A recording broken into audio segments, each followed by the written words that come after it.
There they are. Look at these guys. Hey, Anthony and Myra are on. Where are you, Jason? Look at these guys. They're the best. Well, Myra is. Yes. How you guys doing? Good. We're doing good. The power couple. Bill and Hillary. Oh, no. Right, Jason? Can you hear me? About to strike out, bro. Oh, no. To walk out. There. Come on. There we go. Dude, AirPods keep connecting back to the phone.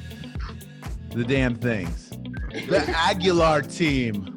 Jason, how do you have such a pretty smile, man? Huh? How do you have such a pretty smile? I'm jealous. Oh, gifted, I guess.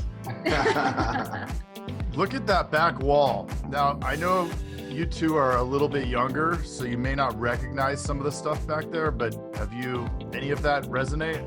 No.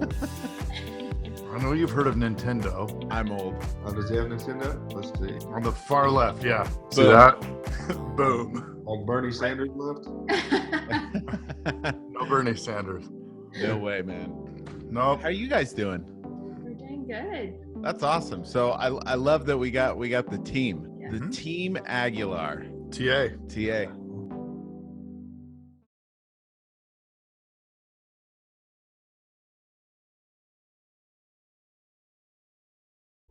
This week on the Insurance Dudes, we have Anthony and Myra Aguilar. This awesome husband-wife team talk about sales, process, and how to build a strong foundation. Anthony, I haven't talked to you in a while. It's been a little bit of time. How's everything going with Ricochet? Going good, man. I need to jump on the phone with you again. Yeah, you got some, I bet you got some good stuff cooking. No, I'm super basic, man, but we got a telemarketer going, and it's really helping understand the analytics of everything, because what I'm noticing is I always cross-reference everything with Agency Zoom. So Yeah. a lot of times I look at cost per lead, cost per acquisition. I'm like, okay, well, this is a great lead source. And then I come back and I look at Agency Zoom and I see, well, fuck, we got this lead 3 months ago, or we got this lead in December and we're just closing it. So an EverQuote lead from December is actually working better than an EverQuote lead from 2 hours ago. You know what I mean? Yeah. So I'd actually shut EverQuote off completely, and we've been closing some EverQuote lately because our telemarketing, because it's got on that back end, that constant queue of contacting. Dude, that's it, man. Pipeline. Absolutely. And internet leads are crazy. And whether they're Facebook leads or whatever, it's like we're seeing at least 20 calls before it closes. We're still closing Facebook leads from back, a year and a half ago. But it needs that like maturity when it comes to internet leads, I think. Absolutely. I've noticed if you jump on and you start doing them, it's like all of a sudden you get this big dip, right? Because they're focusing all that activity into the front end of the pipeline. And so you're like, wait, what? I just spent all this money and now we're not closing anything. And so, you start getting in your head, but it's that you got to be patient. And it's 1 month out, 2 months out, 3 months out. And all of a sudden you start closing that biz. Absolutely. Yeah. Yeah. I would say it's almost 2 months. Look at that. Woo! Yeah. A little For bit. the Is that today? No, that's, I wish. that was in the last hour. I week? wish. So we're like right now, and just so you know, so for the month of May, I only dropped like 2,500 into marketing in total, which is really, really low as of recent. If you asked me a year ago, that'd be like 4 times as much as I'm normally comfortable spending. But and we have 22,000 on Facebook, 19,000 in mail outs, 12,000 in call-ins, which I'm sure some of those are just mail outs that we haven't calculated, or that we logged them in wrong, because we have a very minimal Google presence at the moment. EverQuote's at 9,000, and I haven't paid for an EverQuote lead in a month and a half. And then click to calls at 7,045. Yeah, so we don't spend no more than 4,000 so far this month in marketing. Wow. That's awesome. And the only But reason in a couple of months, it could slow down, right? absolutely. Get your foot off the gas. I mean, ideally, we honestly want to pick up. We're trying to find out what our team's strengths and weaknesses are. So with Agency Zoom's new reports, I mean, the way it breaks it down, it just simplifies the report process to, I mean, even down to a producer with lead source.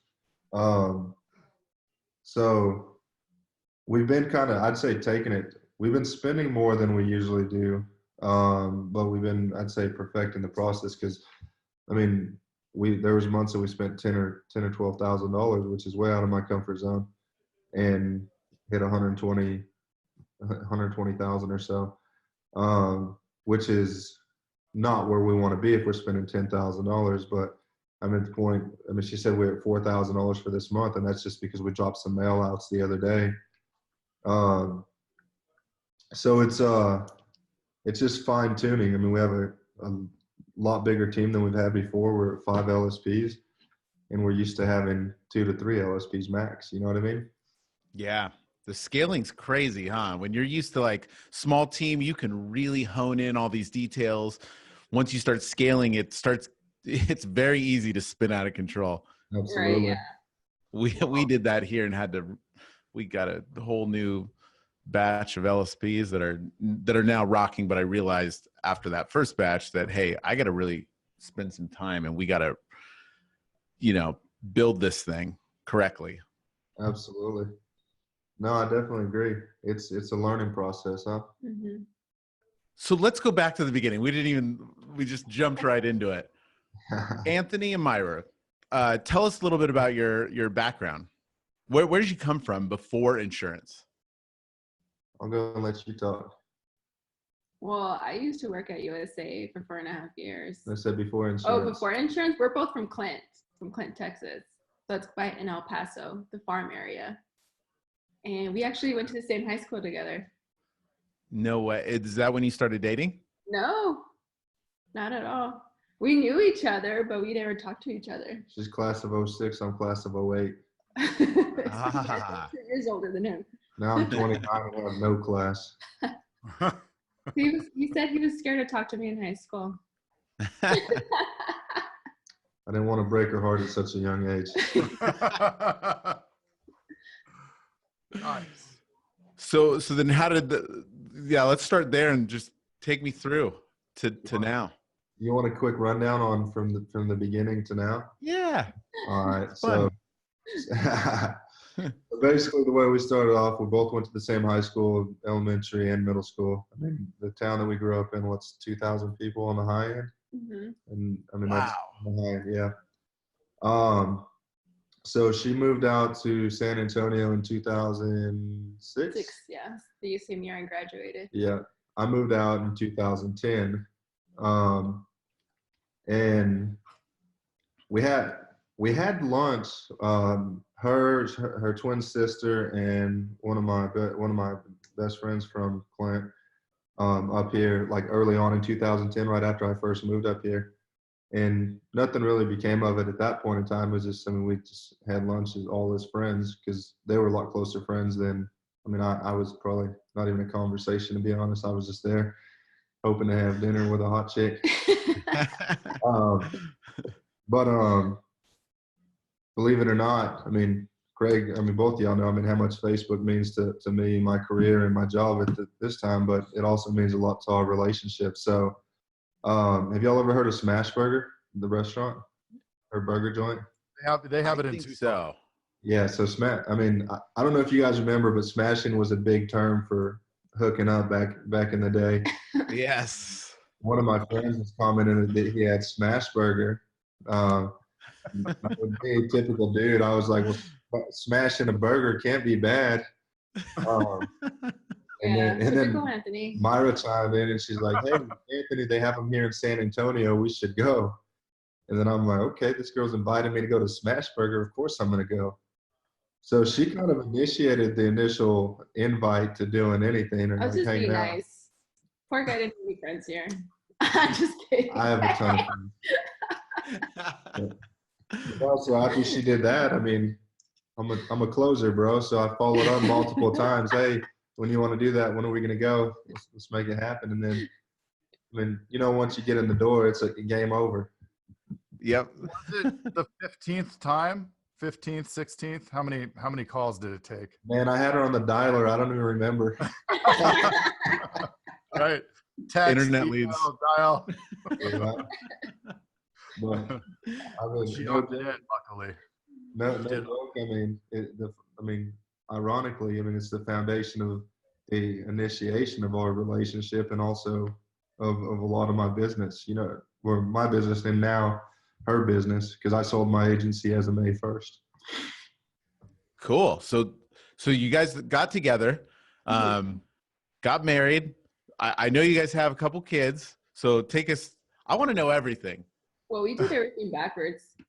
We just got married legally last year. Oh, crazy. So Cool. we're about to have 10 years together.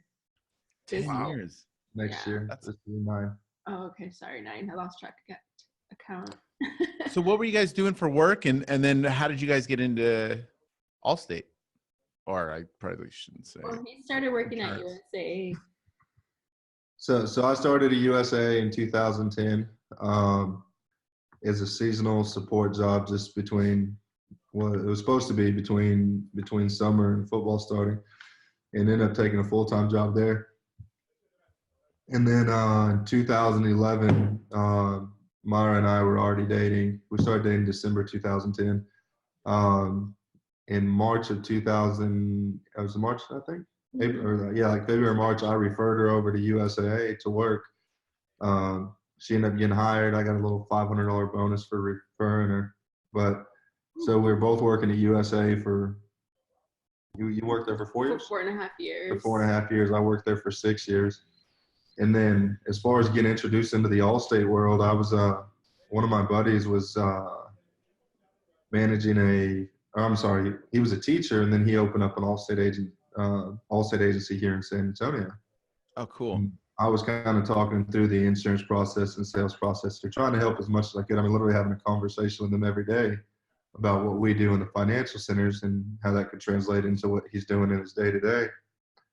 And he told me his commission check, like his third month in, was like $40,000. And to me, my mind is like, this dude was a teacher before. I've been doing insurance for 6 years. He can do 40,000. I can get at least 80 to 100.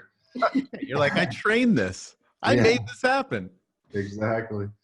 So, I mean, after that, I kind of streamlined my process of going with Allstate. I cashed out my 401k. Yep, it's retirement. Yeah, luckily I had one. But That's awesome. I think I had $62,000 in my 401k or something like that. I used that to completely fund my agency. The funny part about, how Allstate makes you show before it's 50,000, your 50,000 to show proof of funds or whatever. Well, mine was all tied in my 401k, so I couldn't show that as proof. And we had a house in San Antonio, we had a house in El Paso, and we had roof claims right around the same time on both of them. So I literally had $20,000 sitting in the account for roof claims. And then I called my mom. I said, hey, I have to show proof of $50,000 in my bank account. Do you mind if I transfer $30,000 to the bank account? And she said, yeah, that's fine. So literally I transferred the money over, screenshot it, got the okay from Allstate, sent the money back, replaced both the roofs, and then the rest was history. I've heard that story a few times, a version. Yeah, absolutely. So, I mean, and how long ago was that? What was that, like 4 years ago? That was August 2016. Okay. So not too long ago. Yeah, not too long ago. Only been in the game 3 years. That's awesome. How was it starting off? Did you get into what kind of leads? Like, what was your lead source at that time? So starting off, I came in, did the typical, buy anything that Allstate says, do everything they say, which now, but I started off with that, and I quickly realized that, hey, this isn't going to work.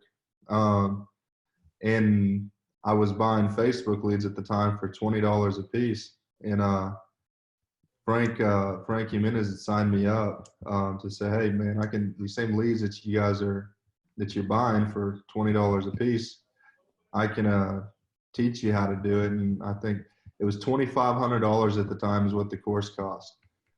So for me, I'm always trying to find the cheapest way to go about it. So I got two of my other buddies that were insurance agents. I said, hey, I said, these same leads that we're buying, why don't we just take this course? We'll split it $800 a piece. And then we'll just meet at my office every week during the coaching calls and learn how to do it together. Nice. So we're literally sharing a login for it was an 8-week program at the time for the 8 weeks. But I mean, no joke. I mean, you know how expensive it is running an agency. I mean, at the time I thought that $30,000, $40,000 a month in sales was great, but you're getting a $12,000 commission check on the high end. That doesn't go very far. So, I mean, Facebook, I mean, and I'm not saying this trying to plug away at Facebook leads, but it literally saved my agency because it allowed me to keep my marketing budget at about $500 to, on the high end, $1,000 a month, and consistently hit 40,000. And then it just awesome. continued to expand from there. But as soon as I found that worked, I mean, the next step was just expand into the real estate loan officer referral relationship. So, I mean, our biggest referral last year referral partner sent us 52 homes last year that we actually closed on, and for every one of those homes we closed on an auto. So, I mean, to me, it's funny when I see this all this loan officer referral partnership now, because I mean, it's been doing it since 2016. You know what I mean? Yeah. You see a lot of the same kind of programs almost like copied, you know? Well, yeah, and I mean, the crazy thing is, I mean, the knowledge is out there. The education is out there, even to do it in your own agency, and then people are paying astronomical prices for it. Yeah. It's crazy. Yep. So to implement. Huh? More or less to be told to implement, right? Here's the idea: hook up with loan officers, be consistent, stick with them, get the referrals. But it is a longer term strategy, right? Those 52 didn't happen in week one. No, absolutely not. But I'll tell you the biggest thing is, I mean, leads were what got me in the door. I mean, I go in and say, hey, I'm going to send you leads. You send me your opportunity. But more than that was having a personal relationship with him. I mean, I've been to this guy's kids' birthday parties. He's come to every one of my kids' birthday parties. When my dad or my stepfather was going to buy a house, I mean, I referred him over to him. And I mean, even to this day, I don't even really send him leads anymore. But to this day, I asked him, I said, hey, what do you need for me to make you successful? And he said, you send me one, my stepfather's name is Danny. He says, you send me one Danny a year. And I mean, I'm happy. That's more than enough. That's awesome. People you can't get consumed in what are you going to do for me? What can I do for you? Mm-hmm. You got to manage that relationship and be true, be a friend, be a human. People want to do business with people they like, not just people that benefit them. You know what I mean? Being greedy. I'll walk away. Yeah. It benefits me any day of the week if I don't value who they are or what they're about. Yeah, it's like the leads and all those strategies and the technical side of it gets you in the door, but then, yeah, it's like build that relationship. That's what will take it to the next level. I mean, just like a lead, you got to nurture it. You can't sit there and expect that, hey, just because I'm giving you this number, I'm telling you this, that this is going to stick around forever. I got to continue to check on you, make sure you're good, make sure your family's doing good. I mean, keeping it simple. Yeah. So opening up an agency is crazy, right? There's so much that goes on. It's time consuming. How did that work out? Like, Myra, what were you doing when he opened the first agency? I was a stay-at-home mom. That's awesome. I was just taking care of my babies. So then when he told me like he wanted me to open up my agency in my own name, I was a little scared. I was scared to do it because I never been away from my family for so long, especially with the training. Yeah. It was rough. It was rough the first couple of weeks. So she was beating my ass. I had to be a stay-at-home dad for a while. How's that? And an abused husband. verbally. No, it was fun, man. It was a nice little reminder of how difficult it is to take care of children, especially on your own. I mean, I don't know how, and I think my dad was here most of the time. I mean, I can't imagine what it's like just being there by yourself 100% of the time. You know what I mean?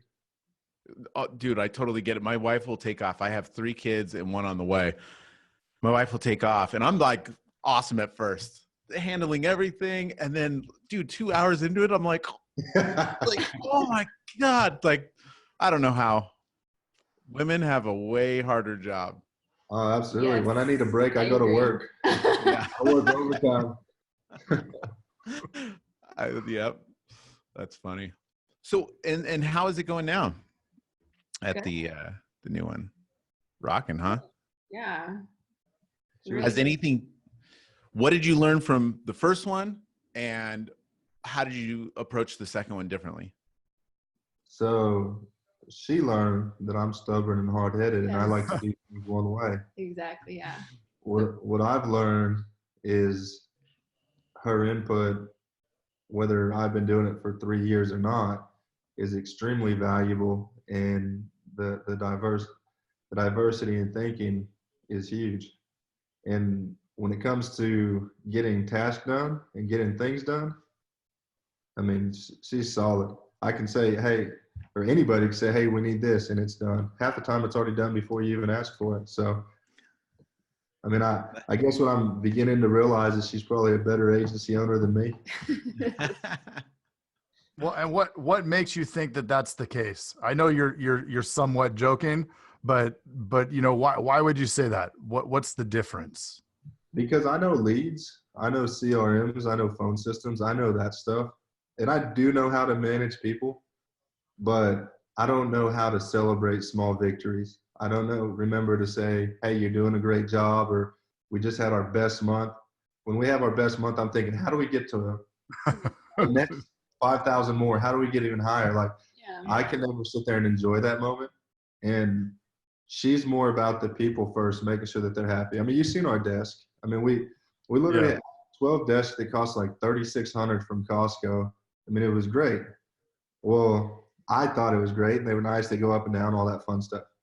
Well, she felt that it was important that the team's comfortable. So she literally, her second check, her first or second check, instead of going and spending on herself or doing something for her, she goes and gets brand new desk for the entire team. Costco's got a great return policy, took those back. But I mean, we literally spent over $10,000 in desks for 10 new desks, so that people have a nice workspace, dry erase boards on the desk. I mean, something that they can be comfortable and proud of when they come to work, not worry about how many wires and how smashed up things are. Literally remodeled the entire office, took one office room out of our office so that we could have more room for desks, and then converted another office into a break room. So literally we have one office for walk-ins, and then we have a call center and a break room is I guess the best way to explain our office. But it was all about comfort and taking care of people. So to my long-winded answer to why I say she's a better agency owner is because she's a better people person. Like she focuses on keeping them satisfied first. So like what I do, like when it's my LSP's birthday, I get them like their favorite snack or their favorite drink in a little bag. And I just talked to one of them because his birthday passed actually. And I asked him like, hey, what's your favorite snack? And he's like, no, it's fine. You have done way too much. Thank you though. You don't need to give me anything. I'm like, just tell me your favorite snacks. I'm just going to get you something what I want. What I eat. It's like, no, it's okay. So like, they're very grateful. They're very appreciative of what we do for them. And that makes me feel good. And that prevents like the turnovers in the office. So it's just important to make sure you take care of your employees. Like treat them the way you want to be treated too. The womanly perspective, to have the empathy to care about what they need, right? Sometimes we just get so laser beam focused. I've done the same thing, Anthony, where one of my gals that really writes a lot, she had a $45,000 a month, and in Arizona, that's big. And the first thing that I say to her is, that's awesome. It's the end of the month. I'm like, let's get to 60. And she's just like, her face went from smiling to this like she was pissed. And it's like, man, I just like so quickly moved to the, the next thing. And you just have to stop and let it land, let her savor it. And so big learning experience. And I think she almost punched me. Like she was back. It's awesome. Yeah. So you guys have 5 LSPs right now. Yeah. And then we have 2 in training, right? And 2 in the pipeline. Oh, cool. And how many did you open with at the last agency? Started with 4. Okay. Oh, I'm sorry. With the first one? With the first agency? With his agency? Yeah. We only had. Day 1, it was me and a buddy of mine. Oh, that's brutal. At our highest point in time, I think we had 2 LSPs, 1 work-at-home LSP, and a service person. And I haven't really written insurance for the past 2 years. I've been tied into the marketing for most of the time. But I mean, with those 3 LSP, with the 2 to 3 average LSPs, we wrote over $1 million last year in that book of business. You know what I mean? Yeah, that's awesome. Yes, sir. What's the plans? What are you guys focusing on now in the agency? You want me to talk about it? Yeah. So really just focusing on growing all the individuals. Cause I mean, our goal is to be at 200,000 a month. And I mean, are we there yet? No. But we are making small sacrifices to get there. And I mean, I'm stubborn. I'm never going to be the guy that spends 10, 20, 30,000 or $30,000 on marketing. I mean, I'm going to try to get 12,000 down to 6,000 and 6,000 down to 3,000. So speaking of top performers, I mean, Carissa, who works for us, wrote anywhere from 40 to 60,000 a month every month last year.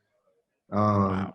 We moved her to office manager / sales manager position so that she's literally floating around, making sure that she's building up the staff to where they're all going to be performing at 25 to 35,000 a month in sales. Because if we can have 5 to 6 people hitting that, then that's, I mean, more important to me than having one person that hits 60,000. Because then, I mean, our entire business plan would be built around one person otherwise. Mm-hmm. So we literally took $50,000 in production off the table by doing that.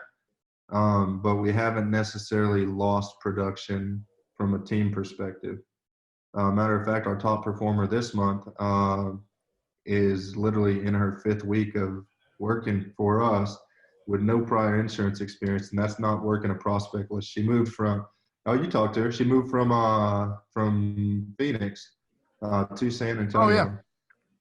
She actually has I wrote her auto. Yeah. Everybody out, and I actually wrote it. So that was my experience in Alliance. Yeah, and the 30-minute experience, 45. It took a while, but we did do a build a wall, so it became a training experience for her. Yeah, and actually the way we brought her in is we actually put her through the first 3 days before she even went into binding authority. We put her through the private training that you did for us. That was awesome. Vault and the call recordings, and she's like, "Man, this is great, even just to do once a month, just to get that reminder of what we do, why we do it, and all the other fun stuff." But I mean, this is, like I said, this is her first month. She's at 25,000 already. Mm-hmm.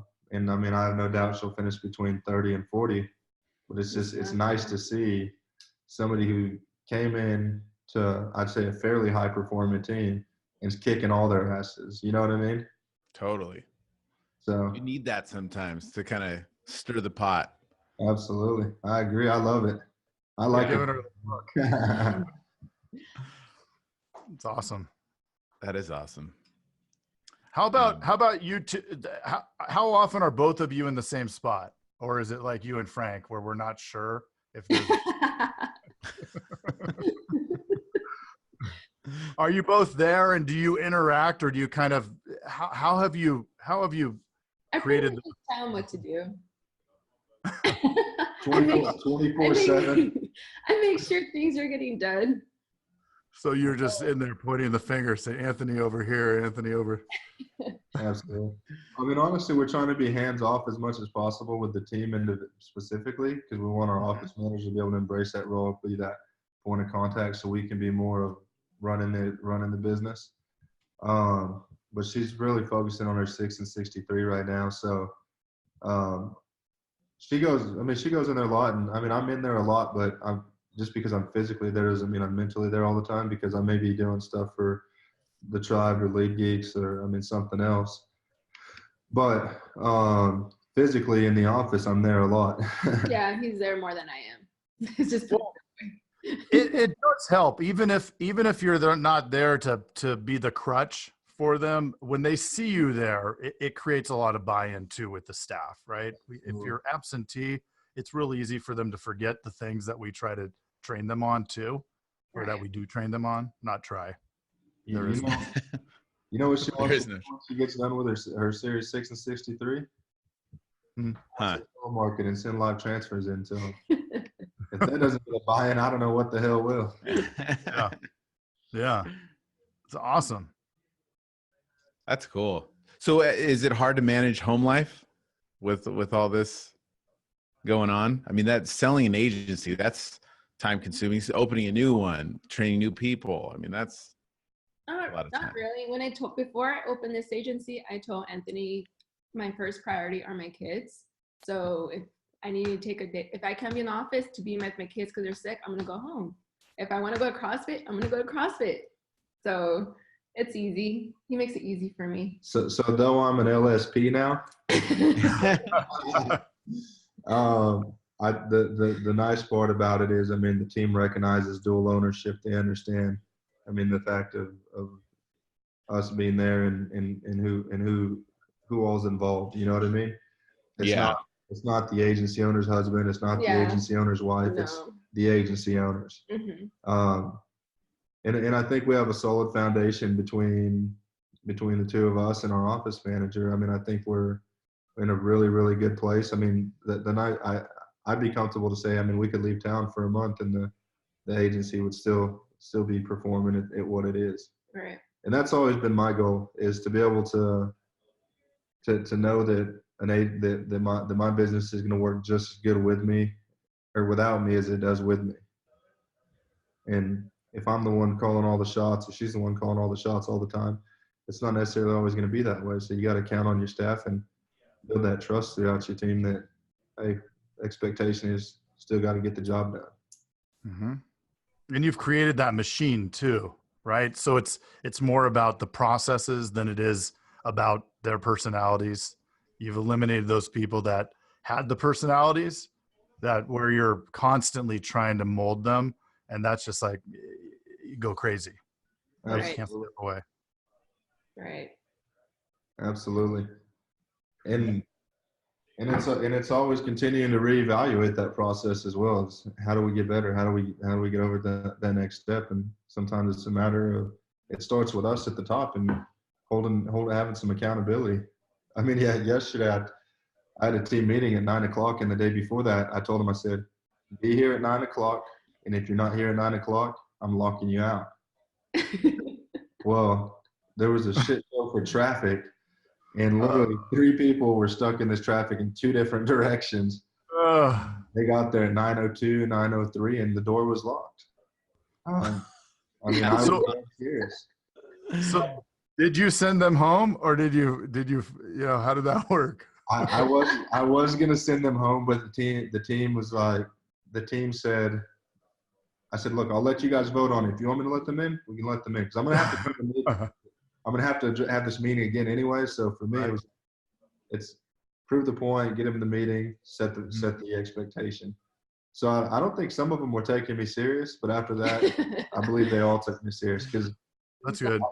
I told them today, I said, I told them yesterday, I said, the expectation is if you get here at 9:00, not 9:01, not 9:02, logged in and on the dialer at 9:00. If you need coffee, get here a little bit early. Right. If you need to eat breakfast, get here a little bit early. But 9:00, the expectation is you're online. And I said, if you're walking in the door at 9:01, you have 2 choices. You can utilize the facilities, but you're not getting paid. Or you can go home, but you're not getting paid. You can use your PTO, and once your PTO is out, then it's unplanned or unpaid time off. And I said, because I said the only reason we're having this conversation is because it's trending, and I think that as much as I don't want to do it, it has to be done. But it also, in my opinion, I think they'll be thankful for it later on because it creates that foundation and that understanding that, hey, this is a business, just as USA or Nationwide or these big call centers or corporations or big businesses, we're just as important of a business. Hell, we probably pay more than these businesses do. So it's just getting back to that. Yeah, we're a small local business, but I mean, remember our money is just as good as the money that they're paying. You know what I mean? Mm-hmm. Yep. So we do have some hardline stances on getting to work now. And then the other thing is, I mean, hell, both of you guys use Ricochet. It's a machine, but if you're not using it right, calls are getting compounded, and you're constantly going to feel like you're making outbound calls because you're always getting stuck up in that dial queue. So I told him, I said, from now on, you get here until that turns green. Once it turns green and you're available, that's when you do your quotes. I said, if I walk by your desk and you're in busy and I ask you why you're in busy status and not on the dialer, if you tell me that you're quoting somebody, I said, that's the last answer I want to hear. Because if you want to quote somebody, keep them on the phone, have that conversation, or multitask. They have dual 27-inch monitors. Yeah. There's no reason to not be able to do those things. And it's not because I want to be a jerk, but it's what's going to be most efficient. It's also going to help with their sanity when they have what we call green time, when they've got all their calls out the first hour or 2 hours in the day, and they're getting inbound calls because people are following back up or texting them because they have time now, and whatever the case is. You're doing two things. You're giving the customer an opportunity to get back to you within the same business day because you contacted them early. Mm-hmm. And you're also giving yourself that free time to work on quotes or reevaluate quotes or try to get a premium where it needs to be. And the only way that you're going to get those things is if you knock out those calls early on. Yeah, I think it's just like an athlete, right? Like you got to constantly push and train athletes to get to where they want to be, even though they've made it into the pros and stuff, but they're constantly training. And that's what I always say in the office too. It's like, we're trying to get better daily. It doesn't matter how good you are. You constantly need to be trained. And it's something that always needs to be maintained. I mean, it's not a set it and forget it. I don't think anything in insurance is set it and forget it. No. Training, anything. I mean, you name it. Absolutely.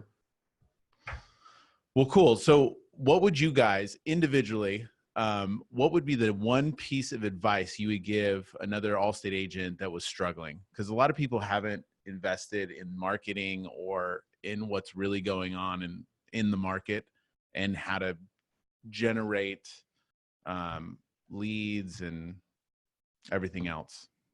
So what would be the one piece of advice? I'll let you go first because mine's going to be a run on.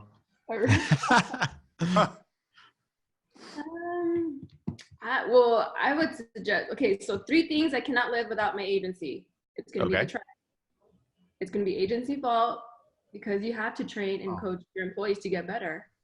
And of course, 3, Ricochet, you have to have a good phone system. Yep. On your leads. So I like it. Those are my 3 favorite ones. I'll ratify those choices. Yeah. I bet you will. What about you? Well, I mean, I guess I'd piggyback on what she said. I mean, your processes and your systems. If you don't have a process and system in place, then, I mean, and I hate to say it, but Tribe or Lead Geeks isn't going to save your ass if your processes in CRM isn't in place. You got to have a good method of working things. Otherwise, you turn a great lead into a crap lead. And in that same aspect, I used to call EverQuote never quote, but now it's no quote now, but quote 17 calls from now. But the fact that we have a phone system in place that's getting that premium on the books. You know what I mean? I've never dreamed in a million years I'll write $100,000 with EverQuote over 6 months. And we did.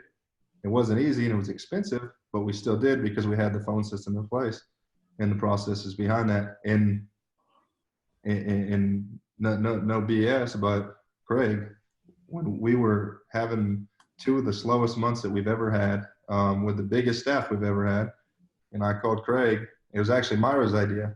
She said, "Hey, don't you have that friend with Agency Vault?" And I was like, "Oh yeah, Craig, what about him?" She says, "Well, why don't you see if he can do a private training for us?" So I called Craig. He was going to Hawaii, I think, in a few days. I mean, who would have thought Craig's going to Hawaii? But he literally had like 4 days till he was going to Hawaii, and we had 3 days to be able to get Agency Vault in there. And we spent 2 hours a day doing live training, with going through his boot camp, and I mean, literally increased our sales within the next week.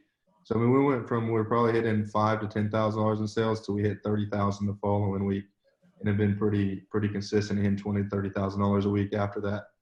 And these were with people that were proven salespeople in the past. They've been with Allstate for a while too. Yeah, So. I mean, Allstate. I mean, we had every reason to be successful, and we were just doing crap on what we were doing. And brought Craig in, and it really lit a fire under him and got us to where we needed to be. So I'm not saying this to sit here and plug Agency Vault or be a cheerleader for him, but the fact of the matter is, just like Facebook saved my ass in 2016, Agency Vault saved our ass in 2018/2019, because it was able to get us from point A to point B with a quick turnaround. And I wouldn't have had the time to do the coaching that he had done, or even presented as good as he had done. So that was one of the biggest things, is knowing when to ask for help, and not being too stubborn to say, hey, just because I'm good at sales or I've done it before doesn't mean that I can't get help now. So having good friends or good contacts, or knowing what's good out there more than anything, is, I guess, what I would say is the most important thing. Allstate is literally a breeding ground for conversation on social media. I mean, you can have tons of conversations, get good feedback, bad feedback. What I will say is, if you're looking at, I would be careful with the mouths that are saying what's good and what's not, because there's a lot of, in my opinion, there's a lot of handshaking, or a lot of well, I like them, so I'm going to refer this person over, kind of things that are out there, as opposed to I think bad advice is just as good as, I mean, bad reviews are just as good as good reviews on a company. If everything's good, then it's probably not that great of a company. You know what I mean? Yeah. And I'll say it to this day. I mean, if somebody came to me and wanted to sign up for Lead Geeks or Tribe, and they tell me, oh, all we do is live transfers, and that's what we've done for years, and I'd probably tell you, hey, this probably isn't going to be a good fit, because unless you have somebody that's going to work those leads and follow up those leads, most teams that perform well with live transfers suck at data leads. And I can tell you that, because half the people that we hired when we first started up had been doing live transfers from the very beginning with the agency that they're with before, and they were all hitting 30,000, 40,000 a month, and it was a struggle to hit 20,000 whenever they came over and were working Facebook leads and any other data leads. So, I mean, the fact of the matter is, look for transparency, and when you're getting advice from other people, if they're not willing to tell you the bad and as well as the good, then don't trust the advice. That's good. That's true. Awesome, man. And I think, going back to what you said, I mean, I think everybody needs a coach. Even the coach needs a coach. Everybody needs to be pushed. Unless you're Bill Belichick. I hate the Patriots. Isn't he coached by Brady? Uh-oh. We're going to get in trouble. We just lost our New England. Well, thank you guys so much. Thank you guys. It's always a pleasure. It's been great getting to know you guys over the years too, and it's awesome to see what you guys have in store next. Really appreciate it. Hey, I hope we weren't too boring. This is something new for us. No, this is great, and the international audience will really appreciate it. We do have a listener in Australia now, so I need to point that out. Nice. We got the one in Australia. And I'm going for LSP of the year. There we go. Thanks, guys. Your Insurance Dudes podcast is sponsored by Agency Vault, an industry leader in agency coaching, hiring and retaining top talent, and sales training with the 7-step trusted advisor sales framework. Are you up for the challenge? For $99, you'll get 28 days of access and an opportunity to join our private platinum coaching group. For more information, navigate to www.agencyvault.com. Hey, thanks for checking out the Insurance Dudes. Hey, please subscribe. We got some really great stuff coming out.